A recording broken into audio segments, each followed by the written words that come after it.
Hello et bienvenue dans une nouvelle vidéo. Aujourd'hui, comme chaque lundi, on fait notre Will I Buy It hebdomadaire. Chaque semaine donc, je me rends sur des comptes Instagram pour aller checker un petit peu les nouveautés, les dernières sorties et annonces dans le monde du make-up, skincare, de la beauté de manière générale et je vous donne mon avis. On commence donc avec la page de Trend Mood et la première chose que je vois ici, c'est la collection pour les fêtes chez Colourpop. Il s'agit précisément d'une collaboration avec les Muppets et donc vous avez, comme à chaque fois avec Colourpop, un petit peu de tout. Il y a des paillettes, il y a des Super Shock Shadows, il y a des produits pour les lèvres, il y a évidemment une palette de fard à paupières puisque c'est quand même toujours un petit peu le centre de chaque collection. Une palette de fard à paupières qui est jolie, qui est festive, il y a des paillettes, il y a un peu de rouge, un peu de vert. C'est rien qui va être particulièrement innovant, mais en même temps pour les fêtes on ne demande pas forcément de l'innovation et des choses différentes, juste voilà une bonne petite palette pour les fêtes. Elle est jolie, c'est pas forcément celle que je prendrais chez Colourpop, mais voilà, c'est mignon, c'est sympa, c'est festif. Chez Makeup Eraser, on a un nouveau petit set avec 7 petites lingettes démaquillantes. C'est The Sip Happens 7 Days Set. Il coûte 25 $. C'est toujours hyper pratique. Moi, un Makeup Eraser, j'en ai un plus grand. Mais c'est vrai que d'avoir 7 plus petites lingettes comme ça qu'on peut utiliser et après laver et qu'on peut en avoir juste une pour chaque jour, c'est vrai que c'est assez intéressant comme genre de petit kit. Ils en sortent régulièrement. Ici, c'est sur le thème du vin. Voilà, c'est des coloris rosé, rouge et bordeaux. Ma foi, pourquoi pas? C'est un thème comme un autre. Pas forcément celui qui me parle le plus, mais qu'importe. Donc ça, c'est toujours intéressant aussi financièrement parlant. Et puis, écologiquement, du coup, ça évite les cotons jetables. Alors, on a un vernis de la marque Coors Light. C'est pas une marque de cosmétiques. Il me semble, c'est de la bière, non? C'est pas de la bière? J'en sais rien. Il me semble que c'est une marque de bière américaine. Peut-être que je me trompe complètement. Donc c'est un vernis qui change de couleur. Il coûte 7 $. Ok, je comprends pas d'où ça sort. C'est eux seuls apparemment qui sortent ça. C'est pas en collaboration avec une marque de make-up ou quoi. Donc ouais, ok. Donc ouais, ça change entre gris et bleu en fonction de... Quoi? De la température, j'imagine. J'en sais rien. Il me semble qu'on n'a vraiment que ça. Hein. En ce moment, c'était tout un temps les trucs pH là. Enfin, c'est encore en cours. Hein. Donc là, oui, voilà, un vernis qui peut changer de couleur. Ok, moi perso ça me parle pas, mais ma foi pourquoi pas. On a une collaboration entre la marque Truly et Barbie. Truly, ils font leur... c'est de la crème pour le corps fouetté comme ça. Je sais qu'à une époque ils en vendaient chez Sephora, mais il n'y avait pas beaucoup de sortes. C'était très souvent dans la section Beauty to Go, où dans le packaging en fait on voit que c'est un petit peu ouais, comme une crème fouettée comme ça où il y avait plusieurs couleurs un petit peu style licorne, enfin bref, très mignon, très coloré, très fun, très différent. Après je me questionne quand même sur vraiment est-ce que finalement c'est efficace, est-ce que c'est agréable, est-ce que c'est vraiment un beurre hydratant qui en effet est apaisant, hydrate bien la peau. Ça, j'en sais rien. Après, voilà, c'est vrai que le packaging, les couleurs et tout, c'est toujours très joli, très bien pensé. Là, du coup, c'est en collaboration avec Barbie. Alors, il y a aussi avec un mini sac. Il est marqué 70 $. Alors, est-ce qu'on est obligé d'acheter les deux ensemble? Est-ce que c'est le combo qui coûte 70 $? Est-ce que c'est le sac qui coûte 70 $? Parce que la crème, dans mes souvenirs, c'était pas... Oui, bon, c'est un peu cher dans le sens où c'est pas une crème pour le corps à 10 balles qu'on achète au supermarché. Mais il me semble pas que c'était non plus excessif. Parce que 70 balles, quand même, là, c'est excessif. Enfin, voilà. Bon, que ce soit en collaboration avec Barbie ou le produit seul en tant que tel, bon, c'est rien, moi, qui me parle particulièrement, mais c'est mignon. Chez Artist Couture, on a une nouvelle collection, c'est The Supreme Nude Matte Masterpiece. Il y a donc 3 rouges à lèvres nude et il y a aussi une petite palette, bon, pareil, hein, assez nude pour le coup, avec 8 teintes. Bon, c'est rien d'hyper spécial, faut quand même bien l'avouer. Ce que je comprends pas trop, c'est qu'il parle de Matte Masterpiece. Or, les rouges à lèvres ont l'air d'être un petit peu crémeux, satiné et pas vraiment mat. Donc, je me questionne un petit peu par rapport à ça. Bon, c'est rien, comme j'ai dit, de très spécial. Hein. C'est des nudes, je veux dire, ça a été fait et refait. À voir si la qualité est intéressante ou pas. Des petites palettes comme ça avec 8 fards, elle a l'air assez petite et compacte. Ça peut toujours servir, surtout quand c'est des teintes nudes comme ça qu'on peut utiliser au quotidien et insérer dans à peu près n'importe quel look. Voilà, c'est sans plus quoi. Chez RMS Beauty, on a une palette pour les lèvres avec le pinceau. C'est The Flirtation of Color Lip Palette and Brightening Brush pour être précise. Il y a donc 4 teintes à l'intérieur et vous avez le petit pinceau. Donc ce sont des produits pour les lèvres. Ça coûte 70 $. Encore une fois, je trouve ça quand même un petit peu cher. Après, bon, vous avez dedans un petit peu une combinaison pas infinie, mais assez importante de couleurs pour les lèvres, puisque vous avez les 4 couleurs. Et évidemment, rien ne vous empêche, sur une petite plaque ou sur le dos de votre main, ou qu'importe, de mélanger des couleurs entre elles pour arriver à une couleur un petit peu personnalisée à votre goût. Donc oui, ce genre de palette comme ça pour les lèvres, je peux comprendre l'intérêt pour justement arriver à une couleur un petit peu custom. Je peux comprendre l'intérêt carrément pour un make-up artiste. Après, moi, personnellement, par rapport à ma collection de rouge à lèvres, par rapport à la façon dont j'aime appliquer le rouge à lèvres, bon voilà, je peux pas dire que ça m'intéresse particulièrement. On a un nouveau produit chez M Cosmetics, c'est Silver Lining, c'est donc un crayon pour les yeux argentés, très joli, très, encore une fois, festif. Ça fait un moment qu'on voit les teintes froides revenir sur le devant de la scène, et donc c'est pas étonnant qu'on sorte des crayons comme ça, qui sont dans des teintes, encore une fois, beaucoup plus froides et plutôt argentées, plutôt que dorées. C'est joli, maintenant j'ai déjà 1 ou 2 crayons argentés, j'en ai pas besoin de plus en ce qui me concerne, mais c'est tout à fait dans l'air du temps par rapport au fait. On a une nouvelle collaboration entre MAC et Whitney Houston.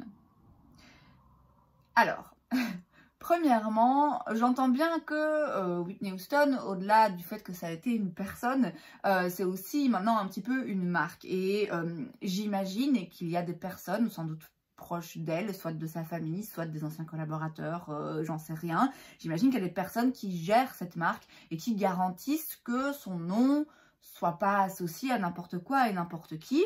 Sans doute qui représente la volonté qu'elle aurait pu avoir. Maintenant, je trouve ça quand même toujours un petit peu particulier de faire des collaborations avec des artistes qui sont plus présents. Récemment, il y avait eu aussi, enfin ça fait déjà quelques mois, Urban Decay qui avait fait une collaboration avec Prince, qui en plus n'était pas ouf non plus. Je trouve ça un peu délicat, je sais pas, j'ai quand même toujours l'impression que c'est profiter un petit peu d'un défunt, vous voyez, c'est un peu... Moi, perso, ça me met un rien mal à l'aise. Après, si le truc était hyper bien fait, ça passerait un petit peu mieux. Si vraiment on ressentait carrément l'essence de la personne et de l'artiste dans une collection, alors oui, ce serait un bel hommage finalement, et une bonne façon pour les fans de continuer à rendre hommage et à soutenir l'artiste. Là, en l'occurrence, je m'excuse, mais je veux dire, le blush pêche là, vous croyez vraiment qu'il aurait bien été à Whitney Houston? Non, je vois pas comment on peut sortir une collaboration avec un artiste qui avait une peau mate et sortir des blushs qui vont à une peau médium au max. À la limite, le rosé, ouais, ok, médium plus, mais le pêche. Après, voilà, j'entends bien que c'est bien dans une collection de sortir des produits un petit peu pour tout le monde, ok, à la bonne heure. Mais bon, c'est quand même toujours pour les mêmes, quoi. Donc, je trouve ça quand même un petit peu moyen. La collection en tant que telle, je vois rien de particulier dedans qui m'appelle. La collection en tant que collaboration avec Whitney Houston, je vois rien de cohérent en fait.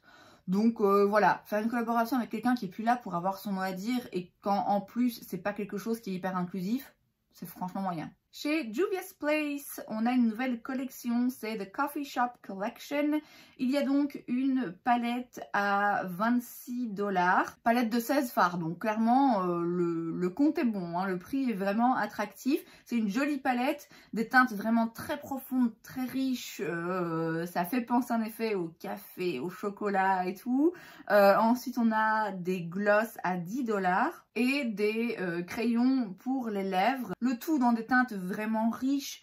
Il y a beaucoup de neutres, il y a du chaud, il y a du froid, il y a vraiment un petit peu tout. Ça a l'air assez intéressant. Je pense pas avoir accès forcément facilement à la marque. Et même si c'était le cas, la palette, aussi jolie qu'elle est, c'est peut-être un rien trop foncé par rapport à ce que je porterais au quotidien.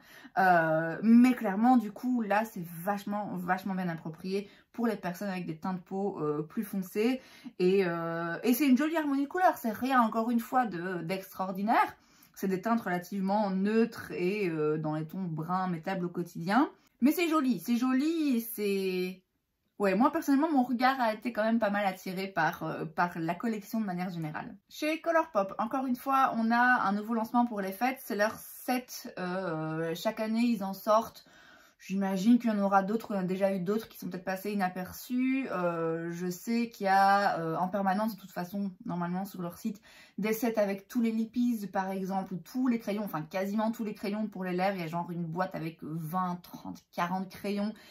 Ce qui est, on va pas se mentir, un petit peu inutile quand même. Ici, il y a deux nouveaux sets qui peuvent être intéressants. Il y en a un premier, c'est le Feels Like Magic Super Shock Shadow Vault. 79 $, 25 Super Shock Shadows. Dans les 25 teintes, il y en a des préexistantes qui sont un petit peu cultes, préférées de tous, et aussi des nouvelles teintes. Ça peut être intéressant. Et en même temps, vraiment, qui a besoin de 25 Super Shock individuels? C'est pas forcément le truc le plus pratique. Ça me fait un petit peu penser à une accumulation de teintes juste parce que c'est satisfaisant. Vous voyez, c'est en effet très satisfaisant d'ouvrir un tiroir et de voir plein de Super Shock Shadows. Vous voyez, comme on voit dans les vidéos collection make-up, c'est satisfaisant. Et je dois bien avouer qu'il y a une époque, ça m'aurait plu. Maintenant, un petit peu moins, parce que concrètement, je ne me vois pas du tout utiliser toutes ces teintes de Super Shock. Même si c'est des formulations que j'aime beaucoup, je serais plutôt pour en avoir quelques-unes de plus neutres, de plus claires, pour mettre en coin interne, pour illuminer le regard. Tout ce qui est coloré, pour moi, dans les Super Shock, ça m'intéresse moins. C'est personnel, hein. Après, il y a le Manifest This Pressed Powder Palette Vault. Donc, c'est un set avec 6 petites palettes où dedans, il y a 9 fards à chaque fois. Ici, c'est 54 $. Pareil, si vous avez déjà des palettes de ce genre ou des palettes arc-en-ciel ou des palettes colorées, est-ce que vraiment c'est nécessaire? Encore une fois, c'est très bien fait, très bien pensé, notamment si vous n'avez pas beaucoup de make-up et que vous voulez des petites palettes qui soient compactes, faciles à emporter, où à chaque fois vous avez une harmonie de couleurs assez monochromatique. Sinon, ouais, c'est le genre de truc, voilà, encore une fois, on se dit, ah ben oui, c'est intéressant, financièrement parlant, on y retrouve son compte, hein. Et puis finalement, est-ce que vraiment on les utilise? J'en doute. Une palette pour les fêtes chez Lauralee Los Angeles. C'est la Whimsical Nude Palette. Il y a 10 teintes, elle coûte 36 $ et je la trouve absolument magnifique. Je la trouve vraiment très jolie. Bon, après, c'est de nouveau rien d'absolument waouh qui sort de l'ordinaire, hein. C'est quand même principalement des nudes avec une petite touche là de... ce petit vert a l'air très beau. Je sais pas pourquoi, mais quand j'ai vu la photo, les paillettes en plus, les fards pailletés métalliques ressortent très bien sur la photo. Quand je l'ai vue, tout de suite je me suis dit waouh, très jolie palette, d'où ça vient? Je suis assez surprise parce que Lauralee, c'est une youtubeuse dont je suis pas particulièrement fan, je dois bien l'avouer. Je connais sa marque de nom, j'en ai jamais rien essayé, il n'y a jamais rien eu qui m'a particulièrement donné envie.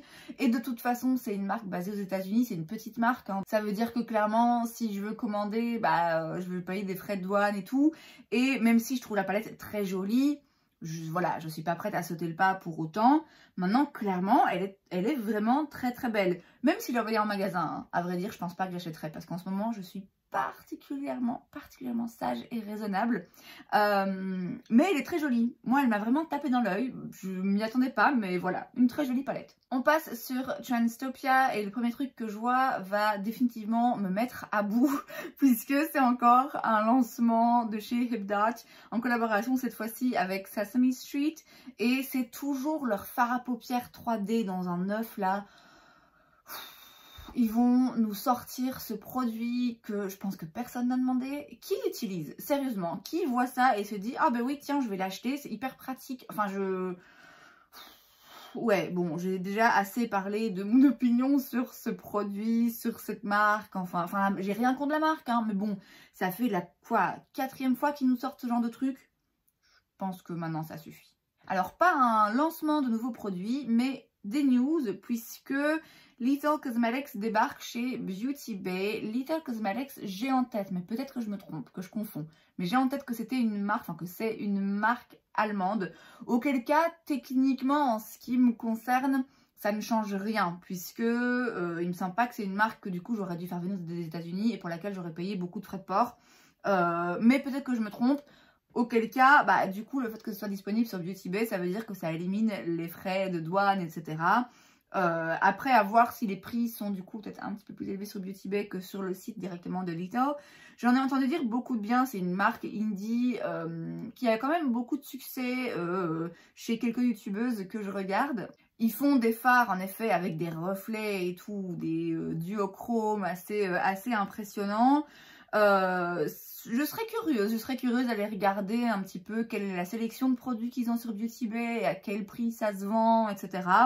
Mais je vous l'ai dit, là je suis particulièrement raisonnable, donc je vais pas me jeter sur Beauty Bay pour aller acheter des produits de la marque, mais c'est toujours intéressant d'avoir une nouvelle marque, surtout un petit peu indie, un petit peu moins connue du grand public qui débarque sur Beauty Bay, c'est toujours chouette. On a deux collections pour les fêtes chez Profusion. On a tout d'abord la Sweet Holiday et la Merry Moments. Bon, alors, je vois pas bien qu'est-ce qui dépend de quelle collection. Vu qu'il y en a deux, ben, il y a du coup des palettes et des produits à foison, surtout des palettes pour les fards à paupières, puisque vous en avez des petites avec 9 fards, des plus grandes, il y en a une énorme là aussi, je vois bien, c'est carrément, il y a carrément des fards à joues avec, enfin bref. Beaucoup de choses. Profusion, il me semble que ça se trouve ici en Belgique chez Di. J'en ai déjà vu dans quelques Di. Il me semble qu'ils ont l'une ou l'autre palette de fard à paupières, dont j'ai déjà entendu dire du bien. Après, voilà, c'est une marque très bon marché.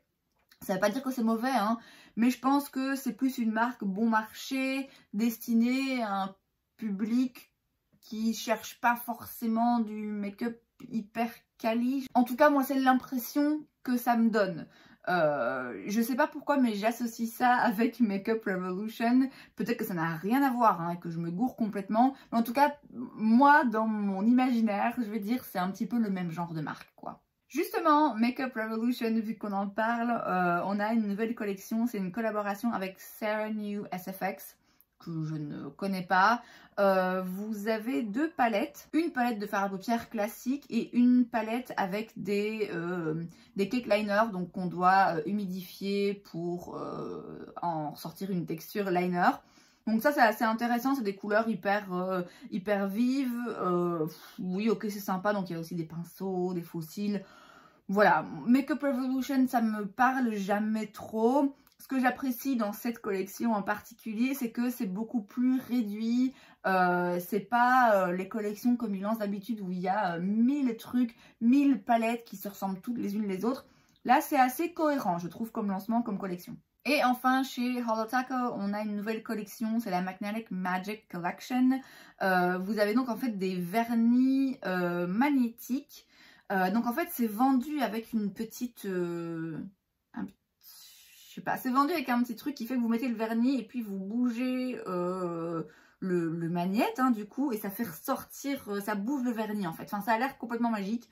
Holotaco, c'est la marque de Simply Nailogical qui est ici sur YouTube, que j'adore, qui fait des très beaux vernis. Elle a une très bonne marque maintenant, vraiment solide.